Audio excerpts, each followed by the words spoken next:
Aujourd'hui, j'aimerais te parler de concentration, d'amélioration de sa concentration dans ses journées.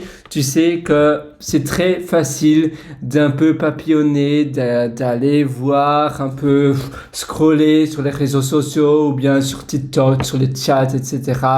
et aller voir d'autres informations ou bien de faire autre chose. Tu vois un email, tu lis un email, tu réponds, tu penses que tu dois faire ça d'abord. C'est très dur d'aussi prioriser ces tâches. Ça veut dire, même si on sait qu'une autre tâche est moins importante et une autre est certainement plus importante, parfois on a tendance à faire la chose un peu moins importante. On a tendance à vite se précipiter sur des choses qui peut-être n'ont pas vraiment d'intérêt ou ne doivent pas nécessairement être faites. On a du mal souvent à organiser exactement son temps du matin au soir, ou bien si on le fait, on a du mal à y tenir.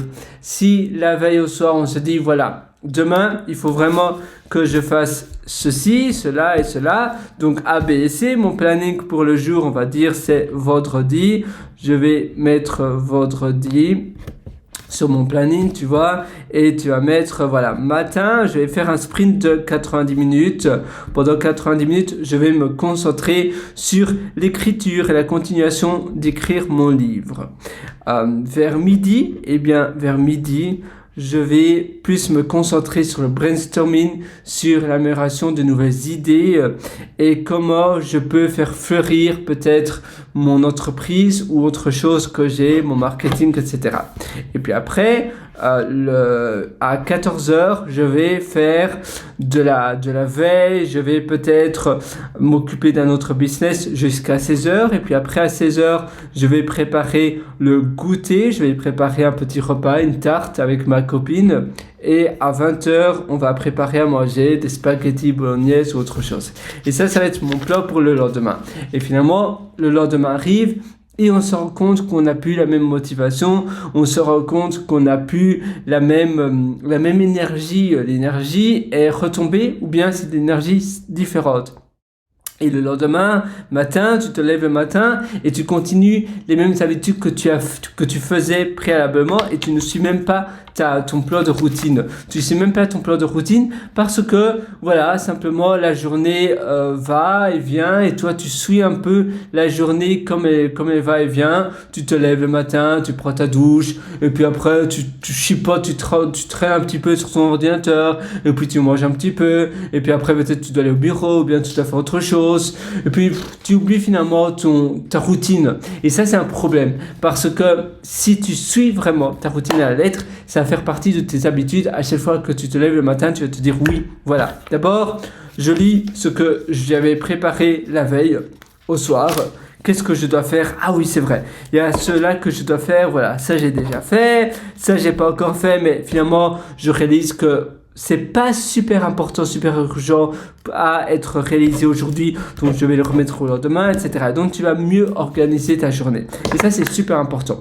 Tu dois aussi te créer et te concocter des environnements qui vont t'aider. Donc avoir des environnements différents. Et ainsi, tu vas analyser et tu vas réaliser que certains environnements, certaines pièces t'aident à être davantage productifs que d'autres. Certaines pièces dégagent quelque chose de plus stimulant, tu vois. Certains endroits te permettent de garder une certaine concentration.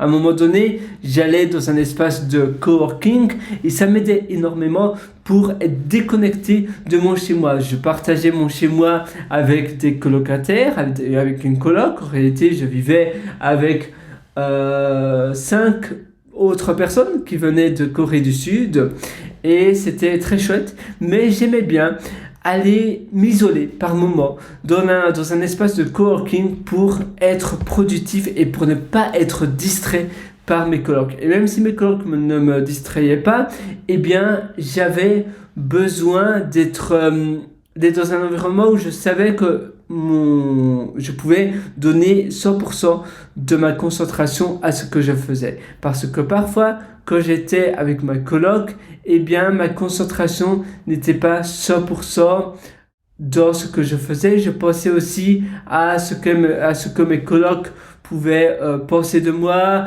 ou bien tiens, je suis dans la cuisine, qu'est-ce qu'ils peuvent voir de moi?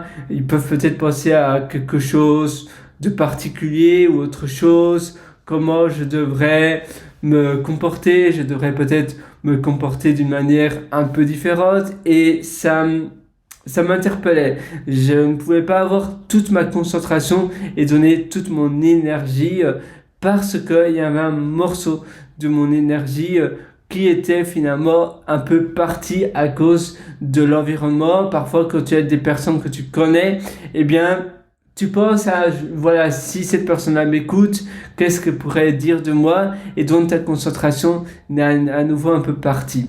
Parfois, se concocter aussi des moments cocoon, avant un chocolat chaud, devant un chouette film, eh bien ça aide, c'est pas mal, c'est quelque chose d'agréable. Parfois, ça peut être autre chose. Parfois, c'est simplement changer tes pots d'activité, faire un peu de sport, et puis après faire une activité plus cérébrale, et puis après une activité davantage physique, et donc opposer ces pots d'activité dans les moments de ta journée, ça va aider à avoir davantage de productivité pour le bon déroulement de ta journée. Donc tu vois, tu as plein d'astuces que tu peux accomplir pour avoir une belle journée, pour avoir une belle vie finalement. Parce que si tu harmonies bien tes journées et que tu essaies d'avoir un bon équilibre dans tes journées, ça va te permettre de mieux te sentir, mais aussi d'avoir davantage d'énergie et donc de concentration pour les tâches suivantes que tu dois faire. Et finalement, les tâches les plus importantes de la journée que tu dois réaliser, c'est mieux le matin ou plus tôt. Parce que tu sais jamais ce qui peut t'arriver durant le déroulement de la journée. Après, on a toujours des obligations, des choses plus importantes à réaliser. Et donc, si tu fais le matin dès le lever, eh bien, au moins, c'est fait. Et après, on n'en parle plus. Et finalement, tu sais, c'est aussi important de les faire régulièrement, tous les jours, même si tu fais une petite tâche 20 minutes par jour, eh bien, ça va t'aider d'avoir suffisamment de concentration. Ton cerveau sera un peu pavloté.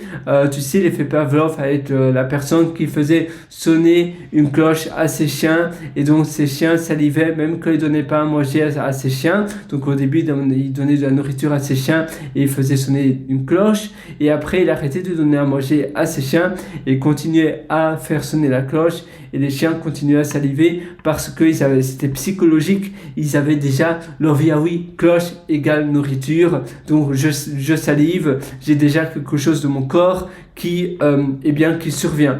Et toi, c'est pareil pour tes tâches, et c'est même pareil pour ce que tu réalises. Si tous les matins tu fais une tâche intellectuelle, eh bien ton cerveau sera conditionné pour être dans cet environnement intellectuel. Si tu veux aller encore plus loin dans ta productivité, et d'ailleurs encore beaucoup plus loin, parce que ici c'est simplement un amuse-bouche, j'ai envie de dire, un amuse-bouche, un apéro. Mais si tu veux aller plus loin, je t'ai concocté un atelier qui s'appelle Immersion Profonde, la méthode DEEP. Donc Immersion Profonde, ça se trouve sur mon site pierrelwriter.com, pierrewriter.com. Là-dessus, tu as un lien qui s'appelle Mes méthodologies. Tu verras mon atelier Immersion Profonde. Moi, je te souhaite tout le meilleur du fond du cœur, et j'espère que tu vas exceller dans ta concentration et dans ta productivité dans tes journées. À tout de suite dans cet atelier Immersion Profonde.